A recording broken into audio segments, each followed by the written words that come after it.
शेतकऱ्यांच्या ज्वलंत प्रश्नासाठी किसान सभेचं राज्यभर आंदोलन, दखल न घेतल्यास पुन्हा तीव्र आंदोलन छेडणार माजी आमदार जे.पी. गावित यांचं वक्तव्य.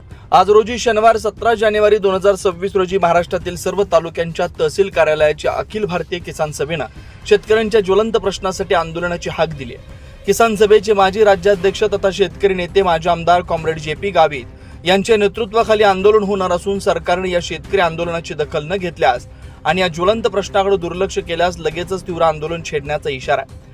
पश्चिम वाहिनी नद्यांच्या उपनद्यावर जेपी सिमेंट कॉन्क्रीट सारखे आदर्शवत बंधारे बांधून स्थानिक शेतकऱ्यांना, खानदेश आणि मराठवाड्यातील शेतकऱ्यांना, उद्योगधंद्यांना आणि तेथील औद्योगिक वसाहतींना पाणी उपलब्ध करून द्यावं. अपूर्ण असलेले व गाळाने भरलेले बंधारे पूर्ण करावेत. केंद्र सरकारनं 2006 साली लोकसभेत वनाधिकार कायदा मंजूर केला. त्या कायद्याला 20 वर्ष होऊन गेले, मात्र अजूनही आदिवासीच्या ताब्यात असलेली 10 एकर हक्काची जमीन दिली जात नाही. ती लाभधारकांना त्वरित द्यावी. स्वतंत्र सातबारा तयार करून द्यावा. कब्जेदार सदरी पतीपत्नींचं नाव लावावं. इतर हक्कात वन विभाग अथवा महाराष्ट्र शासनाचं नाव असावं. वन जमीन धारकांना मिळालेल्या जमिनीत केंद्र व राज्य सरकारच्या योजनांचा लाभ द्यावा. यात विहीर, जमीन सपाटीकरण, फळबाग लागवड, सोलर व मोटार या व इतर योजना द्याव्यात. उर्वरित फॉरेस्ट प्लॉट धारकांची प्रलंबित प्रकरणं निकाली काढावीत. शेतकऱ्यांच्या सर्व पिकांना हमीभाव द्यावा. 2 हेक्टर पर्यंतच्या भात पिकासाठी आदिवासी विकास विभाग 40,000 रुपये बोनस देतं. त्याप्रमाणे वनपट्टे धारकांनाही बोनस द्यावा. आदिवासी पेसा क्षेत्रातील सर्व खात्यातील नोकर भरती त्वरित पूर्ण करावी. शासकीय आश्रमशाळा व वसतिगृहातील कर्मचारी भरती त्वरित करावी. जिल्हा परिषदेतील शिक्षक भरती पूर्ण करून ग्रामीण भागातील विद्यार्थ्यांचे शैक्षणिक नुकसान थांबवावं. शेतकऱ्यांना 24 तास वीज उपलब्ध करून द्यावी. या ज्वलंत मागण्यांसाठी अखिल भारतीय किसान सभेनं शेतकऱ्यांना येत्या 17 जानेवारीला मोठ्या संख्येनं उपस्थित राहून आंदोलन यशस्वी करण्याची हाक दिली आहे.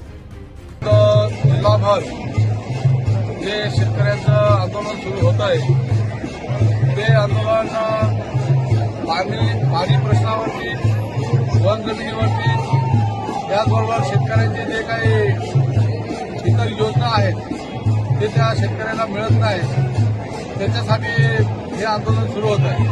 हे ठळक मानाने तर जे पश्चिमेला वाहून जाणारं पाणी आहे ते पाणी वळवून गोदावरी आणि गिरणीमध्ये टाकून मराठवाडा, खानदेशसारख्या दुष्काळी विभागाला पाणी पोहोचवणं हा एक महत्वाचा प्रश्न आम्ही ह्या आंदोलनामध्ये घेतलेला आहे.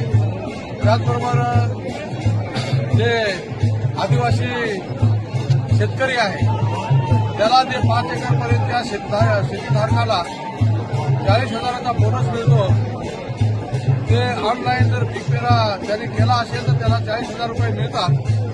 आणि ती जी काही एकंदरीत योजना आहे ती सर्वसाधारण शेतकऱ्याला मिळाली पाहिजे. त्याचबरोबर नवीन वनपट्टा धारक आहे त्याला सुद्धा ती मिळाली पाहिजे. याच्यासाठी या आंदोलनामध्ये प्रश्न तो उचललेला आहे. त्याचबरोबर संबंध ग्रामीण भागामधल्या प्राथमिक शाळा या काही ठिकाणी 1 शिक्षक आहेत, 2 शिक्षक आहेत, परंतु शिक्षकच नाही. काही ठिकाणी शिक्षक आहेत, शाळागृहच नाही. आणि अशा प्रकारे संबंध ग्रामीण भागातील, मग आदिवासी असेल, बिगर आदिवासी असेल, या ग्रामीण भागातील विद्यार्थ्यांचं, नव्या पिढीचं अत्यंत मोठ्या प्रमाणामध्ये नुकसान होत आहे. आणि तो त्या मुलाचा अधिकार आहे, जन्मसिद्ध अधिकार आहे. आणि हे सरकार तोच पायदळी तुळवत आहे. याची पण मागणी घेऊन आम्ही सरकारपुढे जातोय.